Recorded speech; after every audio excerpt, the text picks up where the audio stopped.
Hey guys, it's Robyn and Elyse. This is the very first episode of the Activated Woman podcast. And I'm so pumped that you're here because this is a project that's super important to me. We are all surrounded by amazing women, and a lot of the times we don't even realize it. We might realize how cool they are and how nice and how motivated and whatnot they are, but we don't really necessarily take the time to dig in to what makes one another tick. And so this podcast is designed to bring some of that to life. And I'm so excited because Elyse Petersen is here with me today, and we are going to dig into her story, and we'll get to hear more about her journey and what has brought her to this point in her life and how she became such an amazing person. So thank you, Elyse. Welcome. Thank you, Robyn. Thanks for having me. Thanks. So first, tell me a little bit about this tea that you've brought. Yeah, well, it's a hot day here in Las Vegas. I can't avoid the heat. So my friend Jake had cold brewed some white tea from Taiwan. And so it's simple. Just put the tea leaf in the water and let it brew for overnight, at least 10 hours, and you could just keep the leaves in there and put it in the fridge, get it nice and cold.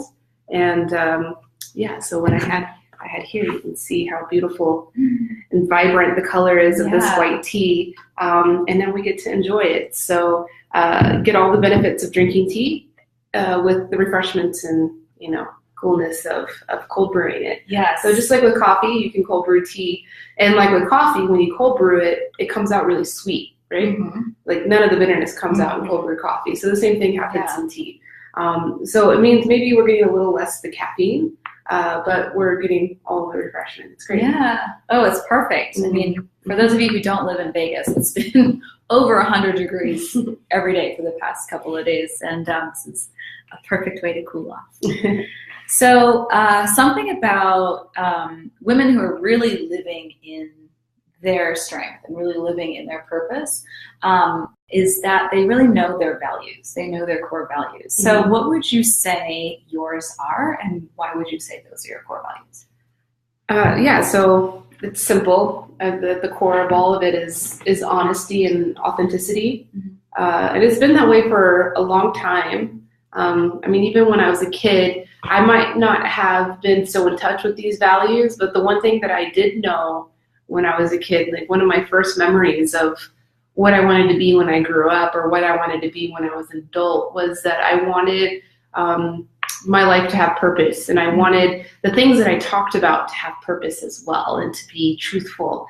I would hear people talking about buying clothes or fashion or things that were not really important to me. And I felt like, okay, well, when I grow up, I want to make sure that all the conversations that I have are, really adding value to the world and feel important. Yeah. But then also, maintaining authenticity and honesty there. And I really didn't get in touch with those values until adulthood. Mm-hmm. When you're in your early 20s, opportunities are open. You don't really, that's the time to learn yourself. I was fortunate enough that I took a big risk after I finished college, and I was on a career path that was pretty set for me, of being a food scientist. So that's, people that work in the food industry. I really love food. I love cooking. I love providing food for people, making meals for my friends and whatnot. Uh-huh. So that's why I studied it. And I worked in the industry for a bit and realized, wow, this is not about food. Actually, this is just business. And in the process, I felt like I was essentially poisoning people, because my job was putting chemicals and preservatives into things and finding loopholes in the FDA regulations so that we could make food more addictive. And I was like, this is not food. This is not our relationship with food. And so I was fortunate enough, a friend suggested to me that I join the Peace Corps. And I had no idea what Peace Corps was. I had friends that had done it before. It was just kind of a shot in the dark, and I was just feeling so lost that I just did it. I trusted my friend. I said, okay, I'll do this. And I ended up spending 2 years in Niger, West Africa, where it was a challenge. It was a tough challenge. And it was essentially the Sahara Desert. The Sahel is just below the Sahara Desert. It's hotter than here in Vegas. Yeah. Like maybe 15 to 20 degrees hotter all throughout the year there. Yeah, very hot. Wow. But, in that experience, it taught me a lot about authenticity and being yourself, because I was learning about authenticity from a different perspective than how I grew up here, in Western culture. They're learning people being authentic and different, of course, in culture than I, but then also a lot of similarities too. So, I like learning from that, like drawing the similarities and cultures of how I grew up and places that I get to travel to now. So all in all, that's my core value is honesty and authenticity and challenging yourself to find your own authenticity. Like a lot of times it's not right in front of your face. It's not something, especially in Western culture, things become very superficial and people lose touch with their authenticity. They lose touch with their culture. And so that's the challenge is, how do you continually seek that out? And it's always evolving too. Yeah. Like my journey of finding myself isn't ended and it'll never end. And the same thing for everybody else too. Yeah, absolutely. One of the hardest things I think is, whether you're a man or a woman, understanding what matters most to you in terms of values and then actually walking that in amidst all of this external, these messages about how the superficial side of life is super important. Like that's kind of like what we're hearing all the time. You have to look a certain way, you have to behave a certain way, you have to spend your money in a certain way, and living what matters to you most in the face of all of that, with the threat of maybe being rejected or thought of as different, can be tricky for a lot of people. Yeah. Especially when that pressure is not just coming from society as a whole, but is coming from people that are really important to you. Yeah. So that's what I have trouble with is, family or close friends. They have different values than me. They're in touch with different values than I am, and they don't understand the values that I'm in touch with. And so sometimes there can be some difficulty of expressing myself with people. I mean, I could care less about society. I've been through enough in my life that I don't care what people think about me. But I do care about what, how my loved ones are affected by my choices and what I do. So that's kind of my current challenge in life right now is figuring out how to find that balance of keeping my authenticity and being myself, but then also fitting in with the ones that I love that are closest to me, my closest community. Yeah. We're so complex as human beings, right? There's so many different aspects to us, and I think a lot of our life is spent either trying to address what is it about us that makes us unique, and if that does come into conflict with the people who matter most to us in our life, then how do we navigate that? And that could be really tricky because, us as a social species, we're all here in it together, whether we like it or not. So how do we navigate those relationships? So for someone maybe who doesn't know you, what would you like them to know about you and the life that you lead? How would you describe the impression you'd like to make on them or the message they'd like to get from you as an example? Clean, honest food. Yeah, that's it. Yeah, I love food. I love growing things. I love community, and all those things are interrelated. And my life work is building that connection and that relation, and that's what I want people to know me of. Even if they're stranger or potential business partner or whatnot, I'm here to help. I'm here to build these connections and find ways of providing more clean, honest, sustainable food. Food is so important, and our current system has really challenged our food system. Like I said before, I was kind of educated through that system and worked in that system, and now I'm trying to reform it. And I like making friends and making connections. So that's what I want people to know, you know. So a lot of times when you become a business owner, you become a business person, this kind of brand gets built around you of being aggressive and competitive, which is needed, you know. Aggression and straightforwardness and competition is good of building strong business. But, you know, where I'm different and where I want people to see me differently as a business person is that friendship is much more important to me than anything else. Even to money and profits and whatnot. And as a business owner, that's my challenge, is how to navigate that, because of course profits and margins and all of that are important essence of business. I have to keep that in mind, but I also have to keep my values there in alignment.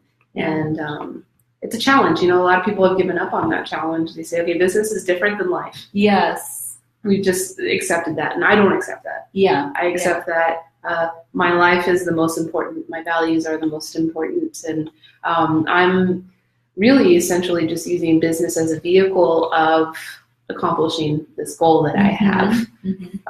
And so that's been an interesting challenge for me. Of course, in the beginning, it was very difficult to accept that I was motivated by money, that I was motivated by profit, because, you know, from college going into international development work, you know, money doesn't even exist. So you can't even say I'm motivated by money because it's not even there. And then all of a sudden, you know, I started a corporation and started getting venture funding and dealing in this world and realizing that people, they like to hear about these values. You know, they like to see me as a person with a real heart and, you know, a real ability to build friendship. But at the end of the day, the only thing that they really do care about is that I'm motivated by money. And so, you know, that was the first challenge, but I'm good with that now. I'm perfectly comfortable accepting some profit and using that profit for more good. You know, that's what keeps me motivated.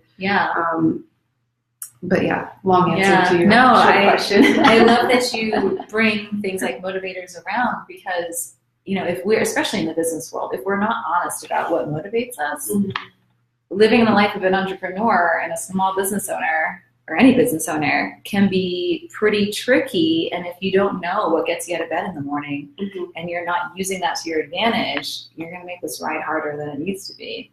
So, and that's I love that you bring up money as well, because the more money you have, the more good you can do. It facilitates a lot of things that wouldn't otherwise be possible or would be a lot harder. So speaking of business, let's talk about your business. So tell me about Tealet. How was it formed? What is it about? And how did you choose this particular revenue, this particular avenue? So Tealet is a technology company. We build technology for farmers. Of course. So cool. So right now, Tealet is specifically working with the Camellia sinensis crop. Camellia sinensis is what's used to make tea. And I work with tea farmers all over the world, and we have built a B2B marketplace for them to sell their tea internationally. Cool. Wow. So B2B is wholesale only, so it's business to business. That means that we exclusively market their products to tea shops, hotels, restaurants, or anybody that's looking to source tea in bulk for their business. So we don't sell directly to consumers, although here in Las Vegas, you know, I'm sitting right here, you're sitting right there, we can drink tea together, and, you know, that's also ability. So, you know, we do a lot of community development work, and education in the market, you know, to serve the other side of the business, which is the wholesale side of the business. But the ultimate vision with Tealet is that we would be able to offer this service to all farmers and all agricultural commodity networks. So think about Amazon. When Amazon first launched, they were just in books. And that was the place that you'd go buy books.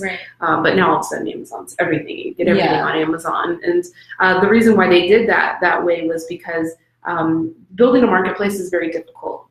Having the suppliers and the buyers, or the buyers and the sellers, keeping that balance is very difficult. And if you know, try to build a marketplace that serves everything, there's no focus. It's really hard to build that balance. So like Amazon, they started in the book industry first. they built up that market, and then once they had enough traction, they were able to diversify into other categories. And so that's essentially the same strategy that I have. And eventually, it would look something like Alibaba, but for food. So if you're a food manufacturer, you need to order in bulk, 20 pallets of guava puree. Now if you were to do that, you'd have to work with like a wholesaler or a broker. And there's really zero transparency in how those things are sourced. My gosh. There's no, and that's a big problem, not just in tea and all the food industry. And the FDA is, putting in some new regulation of trying to fix this problem. And I don't think it's going to be an easy problem to fix. Each food company is not going to be able to fix it on their own because they don't control that supply chain. That supply chain is being controlled by large corporations, large international corporations, which have built all of their power and their success based on a lack of transparency.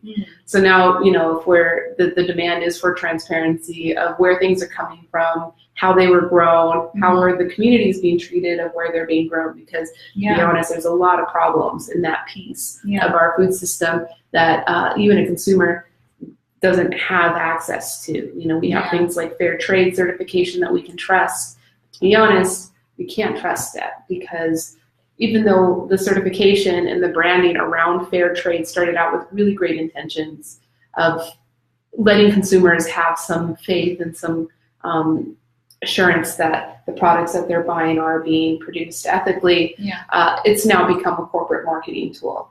So, it costs a lot of money to have them inspect you every year. We're talking tens of thousands of dollars a year for a farm to get this certification.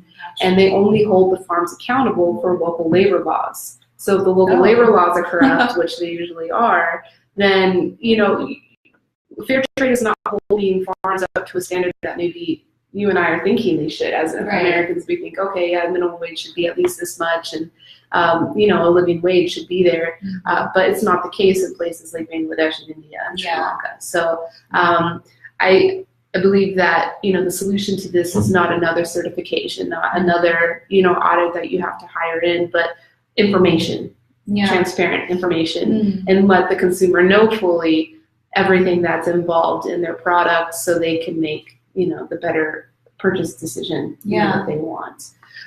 So that's like my ultimate goal of what I'm trying to do with this business. How everything kind of manifested is a very long story. I'm not a longtime tea drinker. I'm American. None of us drink tea, other than a tea bag, which, never really tasted good to me. So I never really chose to drink that. But when I came back from my first Peace Corps assignment, I had a much stronger grip on my values and what I would do with my energy and my efforts. And so when I went back into the food industry as a food scientist, I had a really high standard of who I would work for. And I got hired by a Japanese company in Hawaii. They make unsweetened green tea in the can.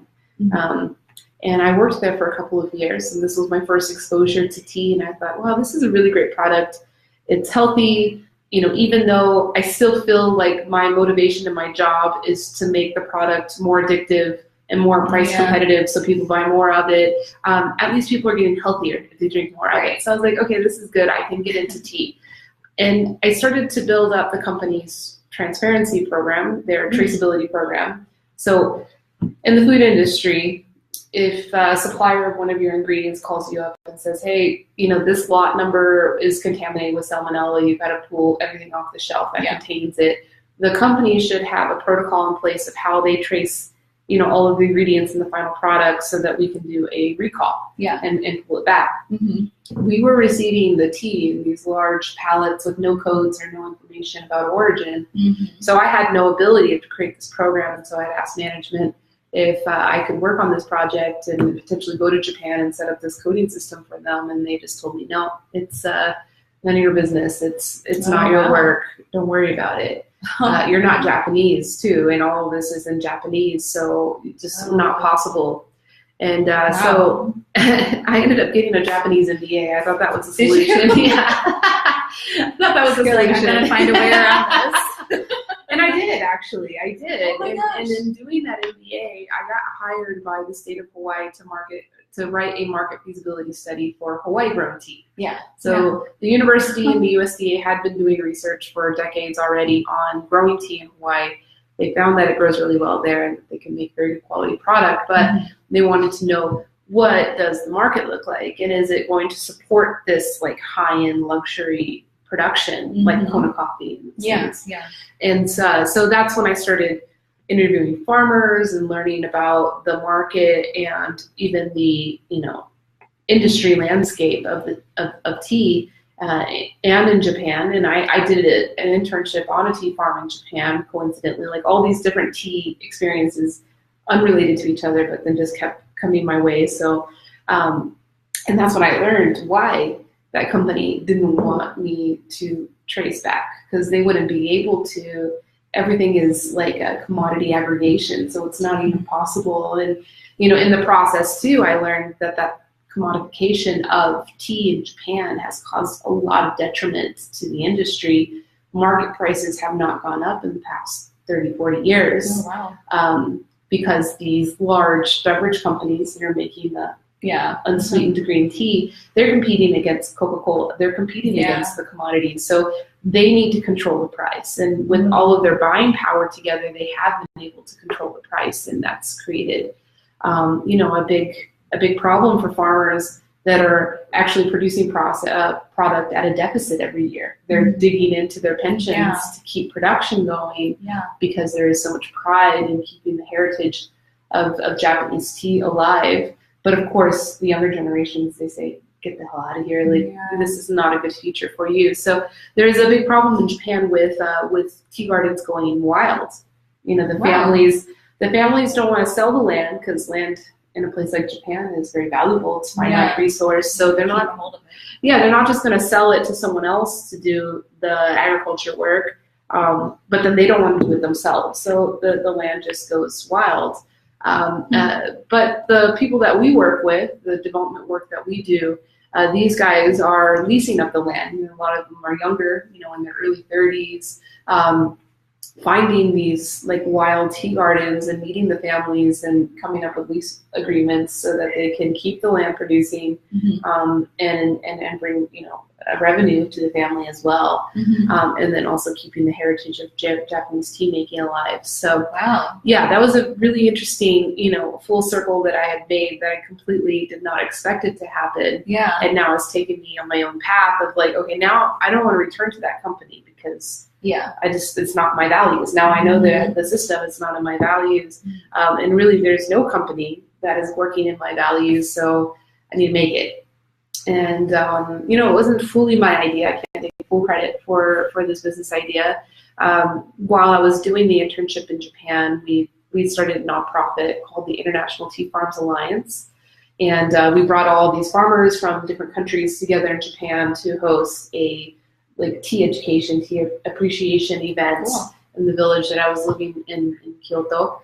And so I met all these growers from Taiwan and China and Korea and India, and they told me their problem. They're like, we're here together, this is great, but really we have no sales channel into the US market, and the US tea market is growing right now. So why don't you build a for-profit business that could be the commercial partner of the nonprofit to complete the mission and do this commerce for us. So the mission of the nonprofit was to create a bridge between tea growers and tea lovers, which is totally in alignment with my values. I just I knew it felt right, and so I came back to Hawaii. I was living in Hawaii at the time. I came back, and my first weekend back from Japan, I went to a startup weekend, just like a hackathon type of business event. It was my first exposure to technology, entrepreneurship, marketing, any of these things. I mean, prior to that, I was a scientist, Peace Corps volunteer. I'd done my MBA, but I didn't have, real experience yet in business. Within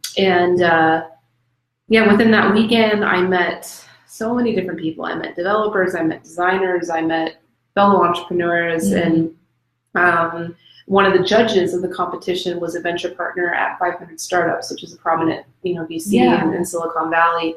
And it took 10 seconds for me to pitch my company. And I didn't even know what pitching was. I just got back from Japan and I made all these friends with these farmers and they have all this great product and I need to build a business to sell it in the US. And he was like, really? That's what you want to do? This is exactly what we want to fund. Prove to me that you can build a website and you can sell some product and that there's actually a market here, and we'll fund you. And so within 5 months, we got our first VC investment. We spent 6 months in Silicon Valley learning how to pitch, learning marketing and business strategy and design thinking, and it's a really great experience. And so it all happened really fast. I became an entrepreneur like that, and not even expecting it. And it wasn't my passion. It wasn't like, oh, I'm going to go home and I'm going to do this. It was literally the farmers told me to do it. They're like, this is a nonprofit and there's really not a big future in this, but we see your passion. So why don't you go back and make this business? So I have to give all the credit to the farmers for giving me the idea. Of course, there's been a lot of pivots and changes and evolutions and, a lot of work and sweat that's been put in by me and my team as my team has evolved over time. But at the end of the day, it's the farmer's idea. And that was the number one lesson in entrepreneurship that I learned while I was in the Peace Corps, is that you can't force things onto people or onto communities or onto markets. It's just not sustainable. I mean, you can do it in the beginning, especially if you got a lot of money. You can push something in and make it seem like it's working and sustainable, but at the end, it doesn't sustain. What sustains is when you listen to the problem and then, bring the right players together to address the problem. That's actually the job of an entrepreneur. And I learned that. That when I was when I was in the Peace Corps, and I didn't even know this was entrepreneurship. I was working on this project. I was living in Antigua in the Caribbean, and they were having a problem with preservation of the fruits. They had to have these huge harvests of mangoes or whatever fruits they were harvesting, and they didn't have enough people to eat. It was just overproduction. So things would just rot, and there really wasn't a sustainable way for them to preserve these things. Like jams and jellies just weren't really sustainable because they bring the glass jars from out of the country. The kettles needed all the heat, the gas to burn, and it just really wasn't sustainable. It was cheaper for consumers to go to the market and get smokers than to support local food processors. So I just took some time to listen, and part of this was a little bit of lack of energy that I had, and I had learned that the hard way. I got a little jaded because when I first went to the Peace Corps, I had all this ambition and these ideas, I'm gonna save this village and do everything, and I worked my ass off for a year, and nothing sustained.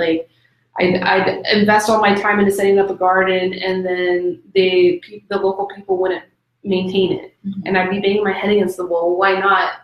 Well, they didn't want the garden. They didn't need the garden. I forced it on them, and they didn't need it. So when I took on this next project, I had learned that lesson of okay, let me just hold on for a second. I know I probably think I have all of the solutions and I should introduce all of them, but that's not sustainable. Let me just sit back, enjoy, make some friends, I have some nice conversations, and if I hear relations of this guy says this and this other guy said this and they're kind of related, it's well, you guys should meet. Let's have lunch together. And before I knew it, this project just started piecing together, and all these different people from completely different worlds, the Ministry of Education and the farmers market and some nonprofits, people that never usually would be interacting with each other. I was getting them, to meet with each other, and they were sharing ideas. And within a 6-month period, we had done a project that directly touched 19% of the country's population. Oh my gosh. It's crazy how fast it just exploded. And I learned a lot from that experience of okay, actually this is pretty easy. And I didn't know that was entrepreneurship at the time. I thought I was just making a project happen. Which is kind of what entrepreneurship is. And so starting Tealet, I took on that lesson, and I said, okay, I'm going to sit back and I'm going to let other people give me the ideas. And then that's what I'm going to execute on, because if I execute on my own idea, especially if I haven't exchanged that idea and gotten feedback from the stakeholders that are actually going to be affected by it, then it's going to be a waste of my time. You know, I had already wasted so much of my time and energy learning that the hard way in Africa. So I'm grateful for that lesson, because it has saved me a lot of trouble and a lot of time. And it's helped me make friends along the way. And like I said, that's like my number one priority is friendships. So this has made my entrepreneurial journey a lot more enjoyable. Yeah. I love that you're able to share these lessons with people, because there's so many people who go into business thinking like, I have $1 million idea, this is going to be amazing. And it's only because they think it's awesome, right? They haven't taken the time to really listen and to really dig into the challenges that the folks that they're trying to impact are facing. And that being an entrepreneur, it's not about your idea, right? It's about facilitating a solution to a problem that's out there. Instead of providing a solution to maybe a couple of different problems that aren't related, or it's just your big idea instead of someone else's easier life. Essentially, you're facilitating an industry that is growing and that had nowhere to channel itself through. So it's so funny. So if you think back 10 years or to your Peace Corps self or to your post-college self, if you were to think like, hey, one day I'm going to be a tech entrepreneur in Silicon Valley, what would that have been like?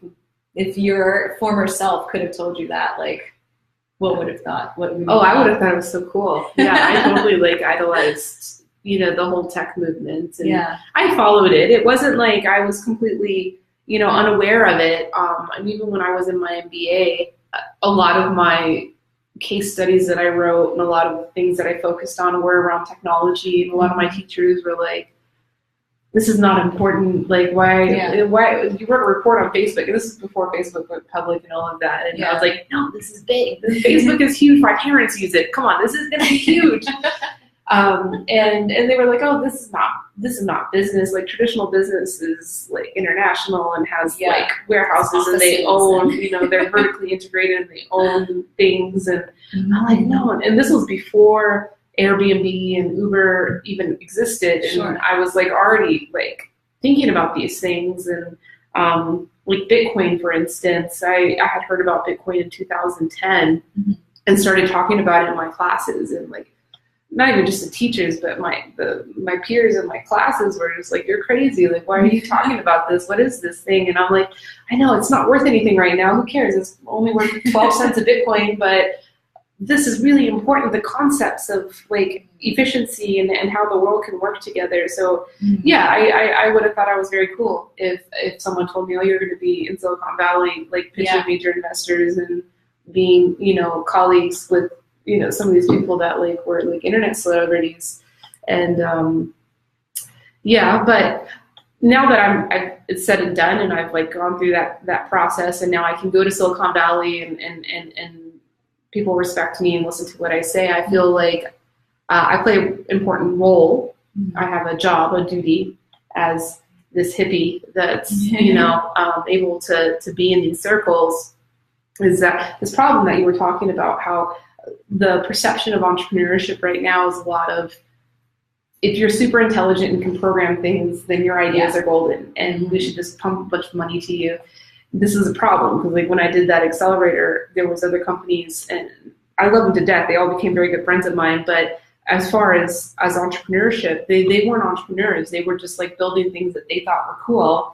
And because they fit this profile, like being a Stanford grad or white male programmer with like a bunch of programmer friends around them, they got the money to like pursue their dreams. And then someone like me walks in and, female, I'm not a programmer. I can understand tech lingo and stuff, but I'm not a programmer.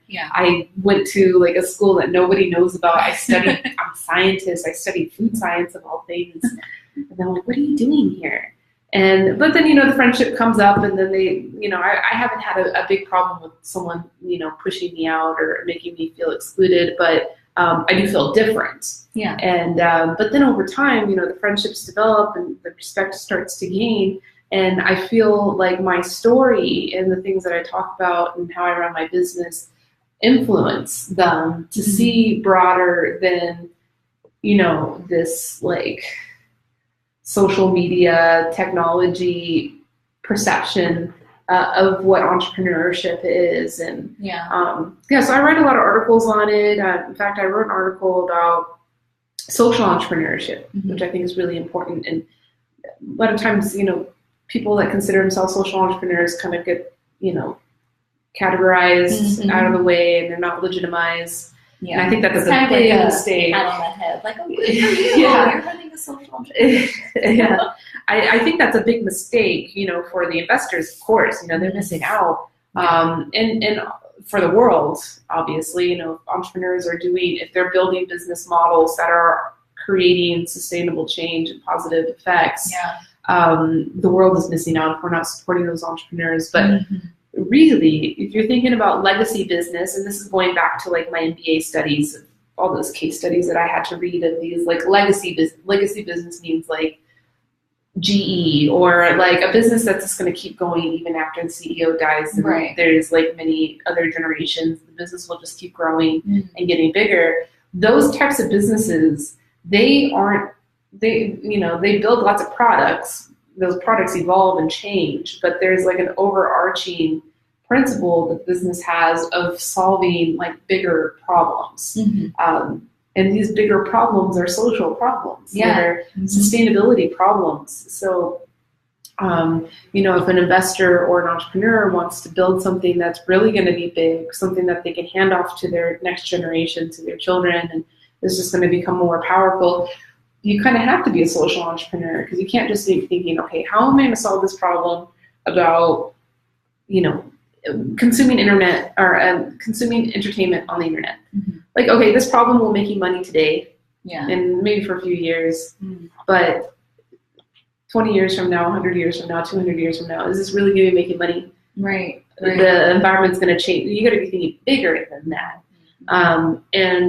Versus, you know, a company that is trying to solve a problem about energy or about food, you know, and your products may evolve over time. You're going to be making different things over time, but if you stay focused on that value or that goal that you have, that overarching goal, you're going to build much more of a legacy business. And I think that's totally related to social entrepreneurs. And I think it's a real shame that the media and that the perception around entrepreneurship is that, it's cool techie gadget things and like cool innovative things. That's what entrepreneurship is. It's like, no, entrepreneurship is the person that's been working at the homeless shelter for 20 years and like has seen it and knows all the stuff going on. Like, I want to go talk to them about what solutions they think would work, because they're working with real people, and not just people, but communities and large communities. And that's the market. That's the mass market. We got to think of how we can solve problems for the mass market. And, you know, it's a shame people that do volunteer work or community service work or teachers or, you know, people that are in farmers, you know, people are in jobs that are kind of like looked down on. It's a real shame that we're not, you know, trying to tap into their ideas and resources, because they're the ones with the real knowledge and know-how of what's going on in the market. They're the ones that could benefit from someone else who has that leverage, who has access to Silicon Valley money, who has access to, you know, a team full of multi-talented people who can really make something happen. So something that you brought up is just, there's so many steps in your path where you could have given up. You could have been like, I'm not an entrepreneur. Like, I'm familiar with tech, but I'm not a programmer. I'm different than all of these people who are in this world. There's so many reasons you could have given up, and you could have just, you know, either found a different job or gone a different path. What was it that kept you going through all of these new experiences, this foreign territory? What kind of had you stick to your path and stick to this vision that you had? Yeah, so I think about that every day. I think about quitting every day. Why not? It's not an easy role, right? Just running a legacy business. Yeah. I think about quitting all the time, and what keeps me going and focused on the suffering that I go through is the other options that are there. Yeah. So like, what are the other options? Okay, yeah, I could at this point with the credentials that I've gathered in the personal brand that has been built online through all the PR I've gotten through the Tealet and everything. Yeah. I'm sure I could get a great job. I'm sure I could get an amazing job. Mm-hmm. Not even have to look far, Probably someone would come to me with the opportunity. Sure. But like I said, there's no companies that are like 100% following the value system that I have.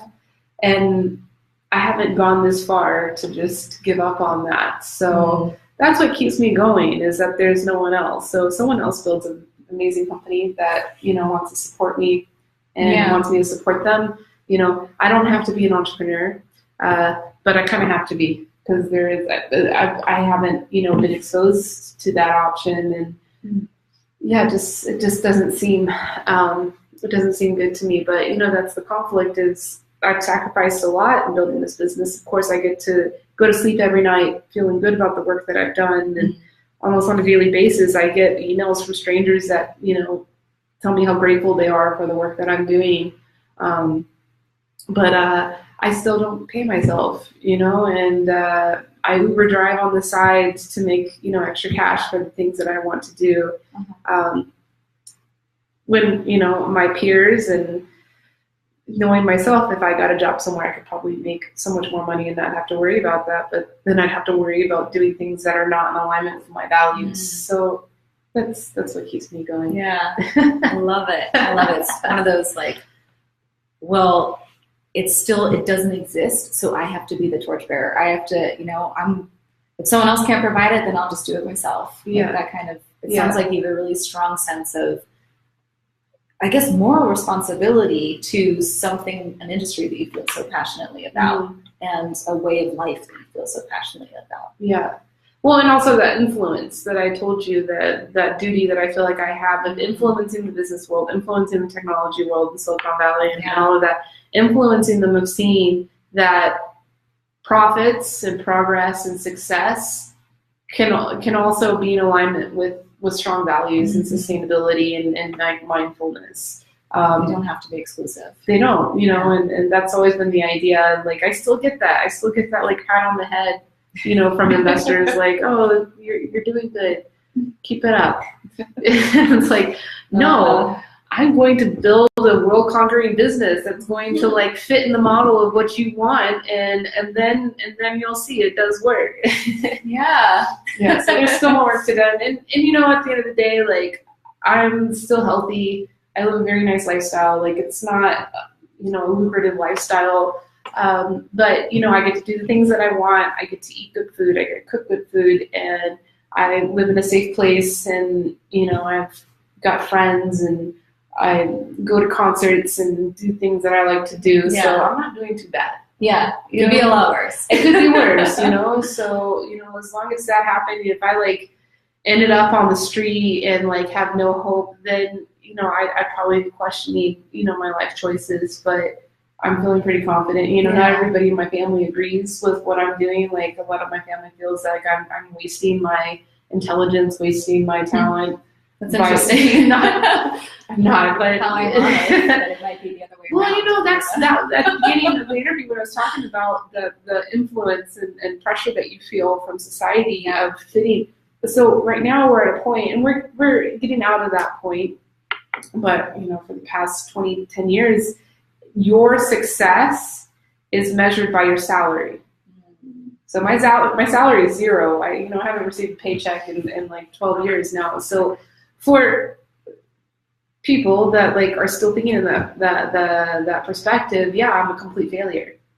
I make $0. So that's something that I have to fight against. And but my principles are strong enough that I feel comfortable, and I have so many amazing friendships and family all over the world that for me that's the success. That's how I rate my success, is how much do people trust me, and how many friends do I have, and how much love is shared. That's why I have success. And I mean, like I feel like you're living the richest life right now, because you get to, like you said, you're receiving emails from strangers every day about how you've impacted their life. Mm-hmm. And you're influencing industries that have been, they've been around for a while, and there's some real power in there. And for you to come along and say, hey, let's do things differently, and they're actually receiving that mm-hmm. and listening to you, you're making this amazing legacy that's going to leave behind like a really, big pair of shoes for others to step into. And, the fact that you have been able to do that, take $0 as a salary for 12 years, and then also find a way to logistically live a good lifestyle mm-hmm. of, you don't have to cut out things like the movies or concerts or whatnot. You can still have that foundation mm-hmm. and pay the bills. Mm-hmm. It can be done. It doesn't, these things don't have to be mutually exclusive of doing good in the world and getting paid. Yeah. You found a way to put this puzzle together into this gorgeous life. Yeah. Yeah. And things will change, it's not going to be like this forever. Something that I say in my pitch now to investors is, help me become a billionaire so I can prove to the world that social change can be profitable. Yes. So like, if I need to become a billionaire to prove this point, I will do it. Yeah. I have no problem with doing that. And so, that's the path I love it.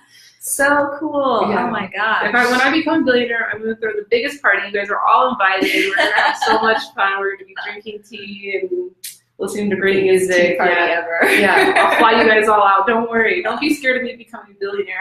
I'll treat you guys all really well. I love it. I love it.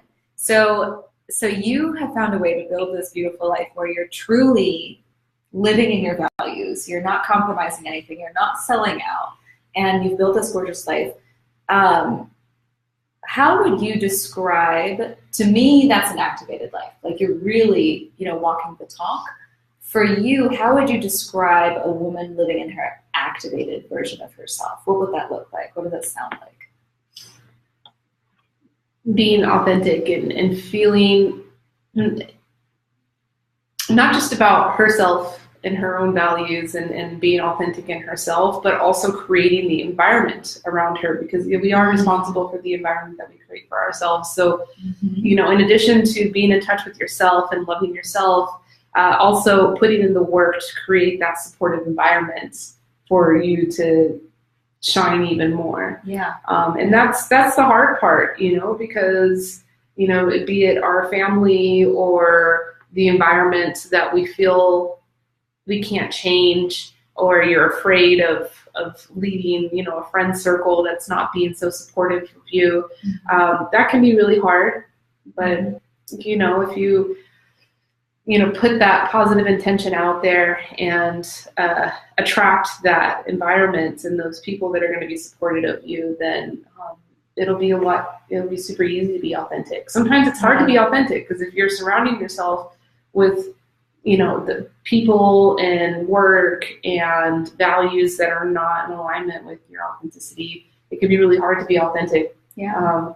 So yeah, it's everything. It's your work, it's your relationships and your lifestyle, the place you're living in. Yeah. And sometimes it could mean downgrading of sorts. Maybe you have this great job, you're getting paid lots of money, you have a big house, you have all of these things that you've collected, but then maybe you come to a point in your life where you realize this stuff's not like really important to me. Yeah. And what's important to me is some friend. Maybe you meet a random person, becomes your friend, and they live a completely different lifestyle, and you're like, hey, I want to be surrounded by more people like that person than by these other people that I'm not really connecting with, I'm not really having great conversations with, and so maybe I need to downgrade my lifestyle and quit my job and do something that's more in alignment. Move out of my house into a smaller house. And it's amazing that could probably bring so much happiness to your life without you even knowing. Yeah. Well, thank you so much for this. This is so much good stuff that I feel like, we don't hear these kinds of stories on an average basis, right? We don't hear these kinds of problem solving, I'm going to make this dream work. Examples in everyday conversation. I feel like, normal conversation might be for someone, where did you get that shirt? Or, oh, I'm just gonna, I met this person or whatever. It's more superficial. Mm-hmm. And so thank you so much for sharing your story with us. So what's next for you? What's on the horizon? Oh gosh. So this year I am starting to diversify, doing my first big diversification out of tea, an easy one, into herbs. This is like turmeric and tulsi and ginger, lemongrass, these types of things. I'm going to be setting up some sourcing networks from India and from Africa. Lots of going on here in Las Vegas. I just started, you're going to be the first person I've told this to. So oh man. It's not fully formed, so I can't give, so much great detail about it, but just started a new organization called She Venture Partners. Ooh, yeah, that's interesting. Yeah, so maybe venture future, and supporting all these things that I've been talking about on the show. That's awesome. So definitely we'll be using this interview to help support what we're doing with that project. Sure. And that's like off on the horizon, but in order to see things happen, you kind of have to set your intention in order to manifest it. So, that was this first step of starting this organization. I'm really excited about what's going to be, potential with it and what can grow from it. But at the end, it's all going to be in alignment with these values of supporting, especially women, because I think women need to be supported a lot more and brought into positions of leadership and positions of entrepreneurship, because traditionally or conventionally, the idea is very male dominated, and I love working with men. I resonate a lot more with men than I do with women. So a lot of my friends are men. So it's nothing against men. It's just maybe more of a balance. Putting more feminine energy into those positions of leadership, of decision making and influence of how the world works. And so I want to support that, and food, health, environment. Yeah, so that's like many years in the future. So exciting. I said it now. I'm just setting the intention, and watch out. She Venture Partners is going to do a lot of great for the world. Very cool. Mm-hmm. Oh my gosh, so excited. I want to stay in touch with all of those exciting things happening. If people want to get in touch with you, if they want to learn more about Tealet, about what you're up to, about you as a person, how can they get in touch with you? Yeah, so I can be reached at Elyse@tealet.com. So my name is spelled Elyse. Names with Y's. Yeah, that's the French. And I'm based here in Las Vegas. You reach out to me if you're ever here in town. I love meeting people, sharing stories, making friends. I've got a tea room here in Vegas. You can reach out. My phone number is 808-927-8330. Call it anytime. And reach out to me through email. And then Tealet, we're on social media. We do a lot of Instagram and Facebook. If you just want to keep updated and educated on all of these topics we're talking about, specifically tea, you can follow us at Tealet Tea. At Tealet Tea, all one word? All one word, at Tealet Tea. Yay, okay, cool. Thank you so much. Just like, let's see, lots of love, lots of support. Awesome. Yay. Yeah. Cool. Thanks for joining us, guys. So what happens with the interview now is that this is going to be uploaded to YouTube and shared also on my blog, and then we'll be respectively sharing links to this video. So those of you who weren't able to join us live, you can find us and this conversation through a variety of channels afterwards, after the fact. So Elyse, thank you so much. It was so good having you here. Thank you for sharing everything and for all the good work that you're doing in the world. Thank you. Bye guys, see you next time.